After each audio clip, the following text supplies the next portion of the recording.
नमः शिवाय गुरवे सच्चिदानन्दमूर्तये निष्प्रपञ्चाय शान्ताय निरालम्बाय तेजसे।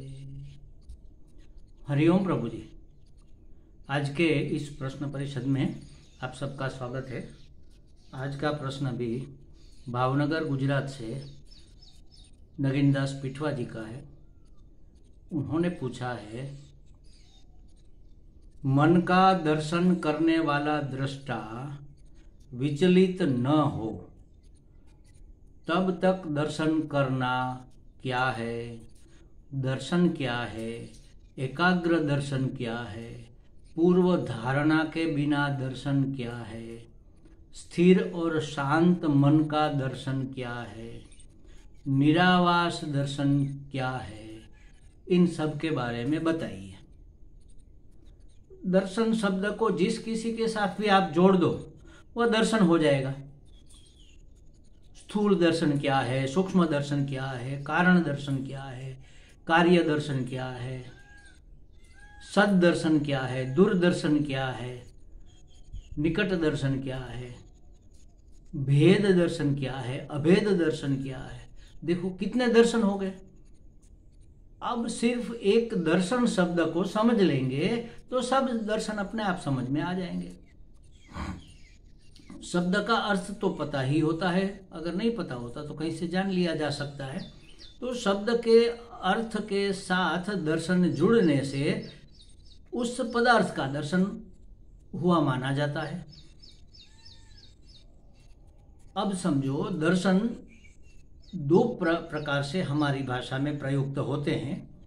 एक तो दर्शन माने देखना और दूसरा दर्शन माने जानना। जानना का मतलब है देखना, सुनना और समझना, उसको कहेंगे जानना। समझना माने स्वीकार करना, इसका नाम दर्शन। दर्शन माने सिद्धांत। हमारे जो सिद्धांत है वो हमारा दर्शन है। जैसे शास्त्र में षड दर्शन कहा जाता है, 6 दर्शन।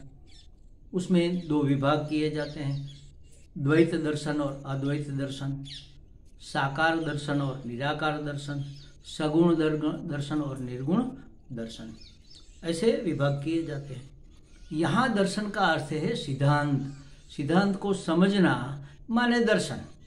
जिस दृष्टि से हमारे आर्ष दृष्टाओं ने देखा, हमारे महात्माओं ने इस जगत को, जगदीश को और जीव को जिस दृष्टि से देखा, माने जिस समझ के साथ देखा, उस दर्शन को प्राप्त करना, ये हमारा ध्येय है।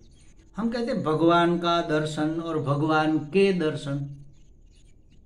तो भगवान की मूर्ति जो होती है उसके दर्शन होते हैं, भगवान के दर्शन। भगवान का चित्र हो, भगवान का विग्रह हो, मूर्ति हो, या तो कोई सिंबल, प्रतीक हो, उसके दर्शन।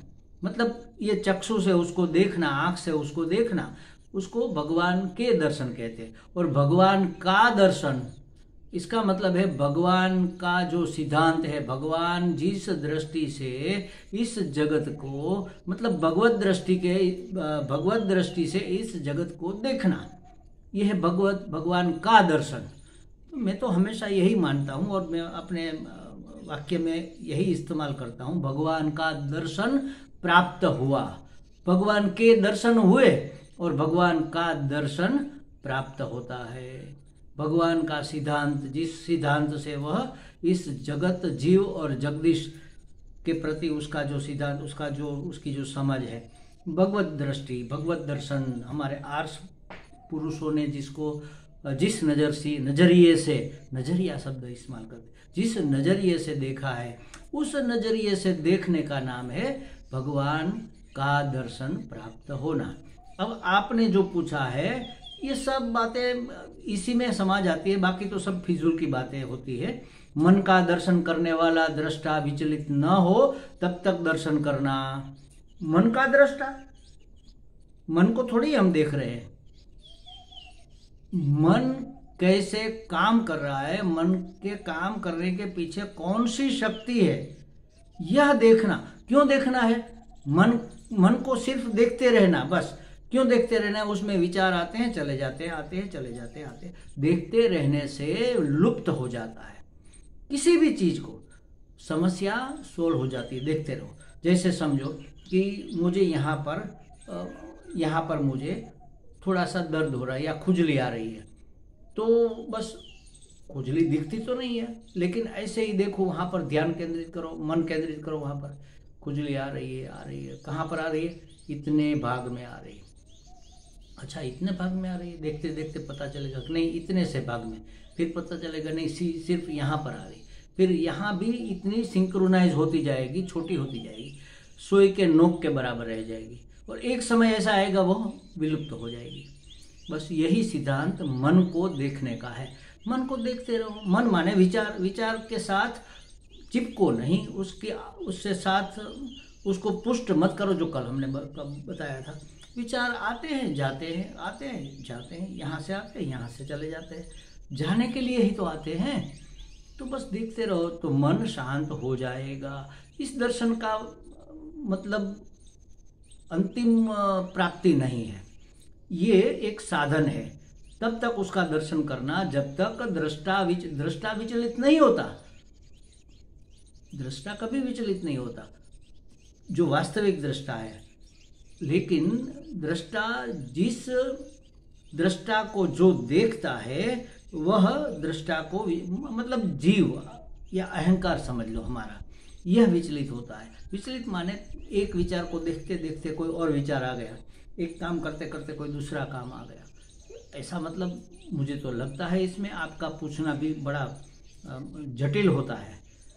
दर्शन का मतलब तो हमने समझा दिया, एकाग्र दर्शन, एक ही चीज के अग्र होकर एक ही वस्तु को देखते रहना, बस यह हुआ एकाग्र दर्शन। और पूर्व धारणा के बिना दर्शन, वैसे हम किसी भी वस्तु को देखते हैं ना, तो उसके बारे में हमारी धारणा पहले से बनी हुई होती है, हमारे ख्याल बने हुए होते हैं।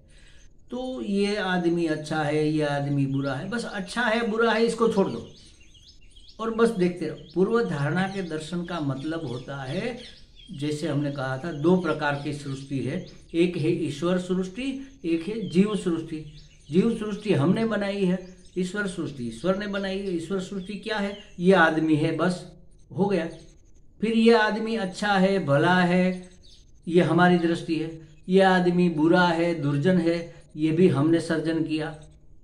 तो भला आदमी हमारा सर्जन है और सिर्फ आदमी परमात्मा का, ईश्वर का सर्जन है। तो अपनी दृष्टि उसमें जोड़े बगैर, व्यष्टि दृष्टि जोड़े बगैर, जीव दृष्टि जोड़े बगैर यथा तथ उसको देखना, ये है पूर्व धारणा के बिना दर्शन। स्थिर और शांत मन का दर्शन। स्थिर और शांत मन का दर्शन कैसे हो सकता है? स्थिर मन जब हो गया, जब मन शांत हो गया, तब मन ही नहीं रहता ना, तो उसका दर्शन क्या हुआ? मन तब तक रहता है जब तक उसमें विचारों का प्रवाह चलता है। विचारों के प्रवाह के पुंज का नाम ही मन है। अगर वह शांत हो गया, विचार ही नहीं उठ रहे, तब मन नहीं रहेगा। तब मन माने अंतःकरण, तब मन हृदय हो जाएगा। और हृदय में, हृदय का दर्शन नहीं करना है, हृदय में दर्शन करना है। हृदय में परमात्मा प्रकट होता है जब मन शांत और स्थिर हो जाता है। बस यही तो स्थिति हमें चाहिए। मन को शांत करने के लिए, मन को स्थिर करने के लिए, मन को शुद्ध करने के लिए ही सब साधना है। तो निरावास, किसी वासना मतलब हमारा ख्याल उसके साथ जोड़े बगैर दर्शन, इसके बारे में समझाइए। तो कहने का मतलब यही है कि दर्शन चाहे कोई भी हो, उस शब्द को समझो तो बात समझ में आ जाएगी, लेकिन उससे पहले दर्शन शब्द को समझना पड़ेगा। दर्शन माने देखना, दर्शन माने दृष्टिकोण, हमारा सिद्धांत, नजरिया। दर्शन माने नजरिया, किस नजरिए से आप देख रहे हैं। जैसे एक बच्ची है, कहीं पर खड़ी है, कुछ खेल रही है, तो एक महात्मा ने ये उदाहरण दिया था, इधर से एक शेर आ रहा है, सिंह आ रहा है, तो वो क्या देखेगा, उसकी दृष्टि क्या होगी कि चलो हमारा खुराक मिल गया, अब इसका मैं भोजन करूंगा, उसके लिए तो ये स्वादिष्ट भोजन है। दूसरी तरफ से एक बूढ़ा आदमी आ रहा है या बूढ़ी महिला आ रही है, वो देखेगी, अरे ये लड़की कितनी सुंदर है, ये बड़ी होगी तो परी जैसी बनेगी, बस मेरे बेटे के लिए ऐसी बहू मुझे चाहिए। देखो उसकी दृष्टि अलग है। उस तरफ से एक साधु आ रहा है, वो देख रहा है, अरे देखो भगवान का सर्जन कितना सुंदर है, जिसकी रचना इतनी सुंदर होगी वह कितना सुंदर होगा, तो उसकी दृष्टि अलग है। कोई चींटी आ रही है, वह देखेगी ये मनुष्य है, ओ छोटी सी लड़की है, वैसे इतनी छोटी सी 3-4 साल की, लेकिन चींटी क्या देखो, कितना बड़ा मनुष्य। और उसकी माँ उसको जल्दी जल्दी बुला रही है, इधर आ इधर आ इधर आ। क्यों? ये मनुष्य है, हमारे कई पूर्वजों को इन्होंने कुचल डाला है, इससे दूर रहना। देखो सबकी दृष्टि अलग है। नजरिया, इसी को कहते हैं नजरिया। दृष्टि माने देखना नहीं, देखा तो सबने, देखने के बाद जिस निश्चय पर आए उसको कहेंगे नजरिया। तो इस दुनिया को कैसे देखना है हमें? अस्ति भांति प्रिय रूप से, सत चित्त आनंद रूप से। सिर्फ नाम रूप नहीं, नाम रूप तो सच्चिदानंद परमात्मा को, परम चैतन्य को, अनंत आनंद को अभिव्यक्त होने का साधन मात्र है, ये अभिव्यक्त होने का आधार मात्र है। इसको आधार बनाकर इसके द्वारा परम चैतन्य अभिव्यक्त हो रहा है।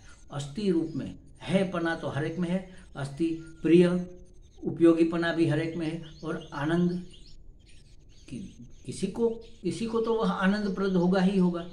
तो अस्थि भांति प्रिय सत्य चित्त आनंद रूप में हमें इस संसार को, इस सृष्टि को देखना है। सिर्फ नाम रूप तक आकर हमारी नज़र रुक जाती है, उसको थोड़ा आगे बढ़ाकर नाम रूप को छोड़ना, क्योंकि वह मिथ्या है, वो है ही नहीं वास्तव में। ये तो हमारे उपयोग के लिए व्यवहार सत्ता में हमने किसी चीज़ का नाम, किसी रूप का एक नाम रख दिया। जैसे गोल आकार, बड़ा पेट, छोटा मुंह, तो मिट्टी का बना, हमने घड़ा कह दिया। तो घड़ा नाम हमने अपने उपयोग के लिए रखा है। घड़ा का मतलब घड़ा नहीं है। देख लो, जब पहले दुनिया में सबसे पहले जब पहली बार घड़ा बना, और सबसे पहले पहली बार जब गधा बना, तो हमारे पूर्व के पूर्वजों ने अगर गधे को घड़ा कहा होता और घड़े को गधा कहा होता, तो आज हम क्या कहते हैं? अरे भाई वो गधा पड़ा है ना, उस गधे में से मुझे ठंडा पानी भर के दो। और होंची होंची करता कोई प्राणी निकलता है तो हम क्या कहेंगे?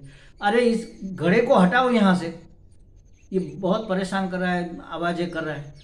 हमें आश्चर्य नहीं लगता, क्योंकि पहले से हम घड़े को गधा और गधे को घड़ा